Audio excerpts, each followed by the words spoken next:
नमस्कार सभी को। नमस्कार, मैं डॉक्टर कविता नोनिया आज आप सभी के समक्ष हूँ सच्चिदानंद हीरानंद वात्स्यायन अगे जी के इस परिचयात्मक वर्णन को लेकर के, जहां पर हम उनके जीवन परिचय के साथ में उनके रचनात्मक कौशल के स्वरूप, उन रचनाओं के बारे में जानेंगे जो महत्वपूर्ण स्वरूप में आप सभी की परीक्षा से संबंध रखती हैं।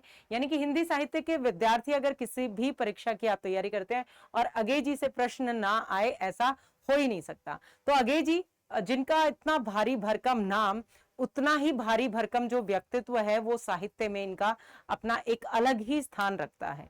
छायावादोत्तर काल में प्रसिद्धि पाने वाले अगे जी, छायावादोत्तर, छायावाद के बाद का काल, छायावाद के बाद के काल में आप प्रगतिवाद को देखते हैं, उसके बाद में आता है प्रयोगवाद।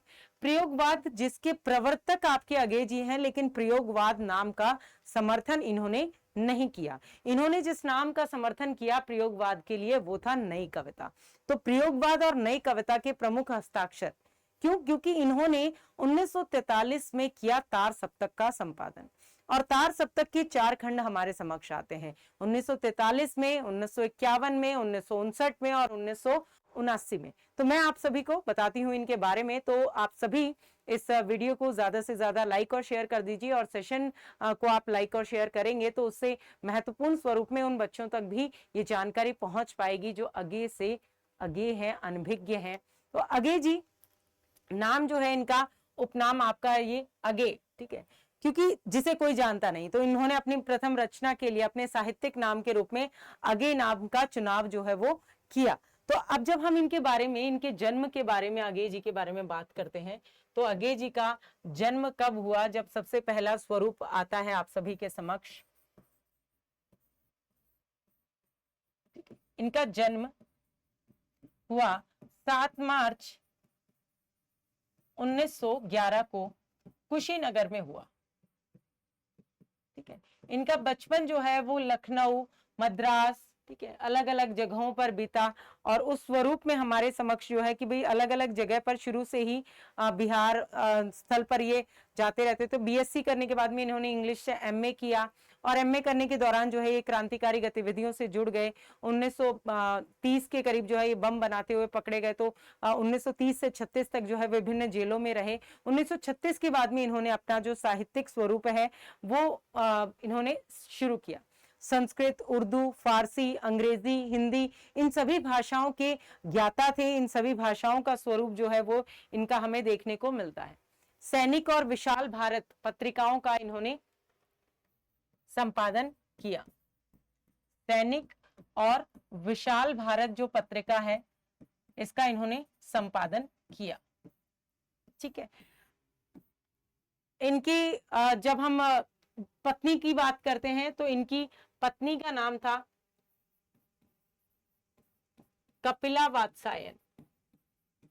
कपिला वात्स्यायन, ये इनकी पत्नी का नाम जो हमारे समक्ष आता है। अगर पुरस्कार की बात करें तो इनको ज्ञानपीठ पुरस्कार से भी सम्मानित किया गया था। कितनी नावों में कितनी बार ज्ञानपीठ पुरस्कार इनको मिला, कितनी नावों में कितनी बार।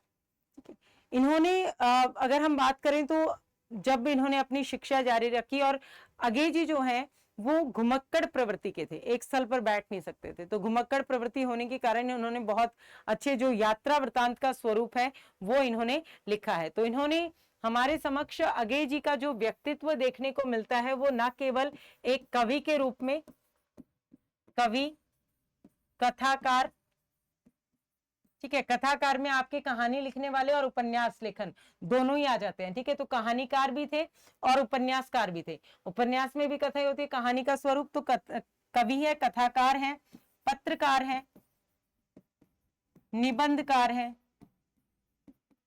ठीक है, आलोचक, इन सभी रूपों में हमें अगे जी का स्वरूप जो है वो देखने को मिलता है। ठीक है, इन्होंने यात्रा वृतांत भी लिखे हैं जो आपका एक बूंद सहसा उछली के स्वरूप में आ जाता है, और दूसरा अरे आयावर रहेगा याद।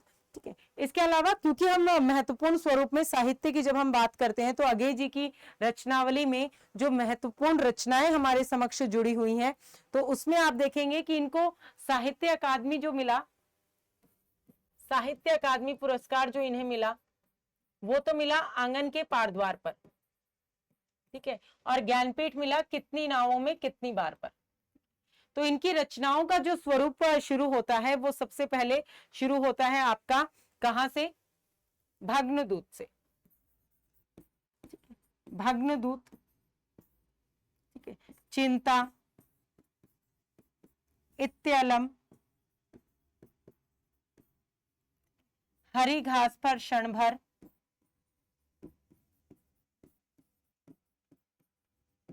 जिसकी बहुत सारी कविताएं आप लोगों के सिलेबस में लगी हुई है, ठीक है, बावरा अहेरी, आंगन के पार द्वार, आंगन के पार द्वार, और कितनी नावों में कितनी बार, कितनी नावों में कितनी बार, ठीक है। उसके अलावा भी हैं भाई जो मैं सन्नाटा, क्योंकि मैं सन्नाटा बुनता हूं, जो महत्वपूर्ण स्वरूप में आ जाती है इनकी रचना। इन रचनाओं की जब हम बात कर रहे हैं, जो आपके अगेय जी की रचनाएं हैं, अगेय जी के जीवन परिचय के बारे में बात करते हुए, तो इन्होंने उसके अंतर्गत नवीन प्रयोग, जैसे कलगी बाजरे की है, जिसके अंतर्गत इन्होंने ये दिखाया है कि भाई ये उपमान मैले हो गए हैं, ठीक है, नए उपमानों की आवश्यकता है। तो तार सप्तक का जो स्वरूप इनका आता है, तार सप्तक जो पहला वाला था, फिर द्वितीय तार सप्तक, तृतीय तार सप्तक जिसका इन्होंने संपादन किया, और चतुर्थ, चौथा, ठीक है, 4 भागों में जो है वो अगेय जी का ये स्वरूप हमें देखने को मिलता है, ठीक है। तो ये आगे आपकी 1933 में इत्यलम आ जाती है। इत्यलम के बाद में जो है वो आपकी चिंता 1936 में आ जाती है, सॉरी भग्नदूत आ जाती है 1933 में। भग्नदूत के बाद में चिंता का स्वरूप जो है वो आ जाता है आपका 1942 में, ठीक है, 1942 में जो है वो आपका चिंता का स्वरूप जो है वो आ जाता है, ठीक है। तो भग्नदूत हो गई, चिंता हो गई, चिंता के बाद में जो है इत्यलम जो है वो 1946 में आ जाती है आपकी। हरी घास पर क्षण भर 1949 में आ जाता है आपका, और फिर बावरा अहेरी जो है वो आपकी 1954 में आ जाती है, ठीक है। और इसके बाद में जो है ऐसे इंद्रधनुष रौंदे हुए आ गया 1957 में आ जाती है। अरियो करुणा प्रभा में जो है वो आ जाती है आपकी 1959 में, अरियो करुणा प्रभा में। और फिर उसके बाद में 1959 के बाद में 1961 में आपकी आंगन के पार द्वार आ जाती है, और 1967 में आपकी कितनी नावों में कितनी बार ये आ जाती है, ठीक है। तार सप्तक की बात करें तो 1943 में पहले वाले का संपादन, फिर 8 साल बाद 1951 में, फिर 8 साल बाद 1959 में, और फिर 20 साल बाद 1979 में, ठीक है। इस तरह से अगेय जी ने ये स्वरूप जो है वो इसके अंतर्गत लिखे। उपन्यास में शेखर एक जीवनी इनका महत्वपूर्ण उपन्यास आप सभी के समक्ष आता है। विपथगा है, कोठरी की बात है, आपका शरणार्थी है, जयदोल है, ये इनकी महत्वपूर्ण कहानियों के संग्रह के रूप में हमारे सामने आते हैं। त्रिशंकु, आत्मनेपद ये इनके निबंध संग्रह के रूप में आते हैं। जब आप अरे यायावर रहेगा याद है, और एक बूंद सहसा उछली, ये इनके यात्रा वृतांत के रूप में आते हैं। संस्मरणों का संग्रह जो इनकी स्मृति लेखा के रूप में हमारे सामने आता है। तो महत्वपूर्ण स्वरूप में अगेय जी की बहुत सारी रचनाएं जो जिन्होंने हिंदी साहित्य को समृद्ध किया, और जिनको पढ़ करके जो है आपको भी एक नवीन जो ऊर्जा उत्साह का स्वरूप मिलता है। तो अगेय जी का व्यक्तित्व ऐसा था। इसी तरह की और भी महत्वपूर्ण जानकारियों को जानने के लिए आप सभी हमारे साथ में बने रहें। हमारे सेशंस जो लाइव होते हैं उनके साथ ज्वाइन करें, हमारे यूट्यूब चैनल को सब्सक्राइब करें, और आप किस कवि के बारे में जानना चाहते हैं उसके बारे में आप मुझे वीडियो के कमेंट सेक्शन में बताइए कि किस कवि के जीवन परिचय या उनके साहित्यिक परिचय के बारे में आप जानकारी चाहते हैं, ताकि हम उससे संबंधित जो शॉर्ट है वो आप सभी के लिए बनाएंगे। बहुत बहुत धन्यवाद।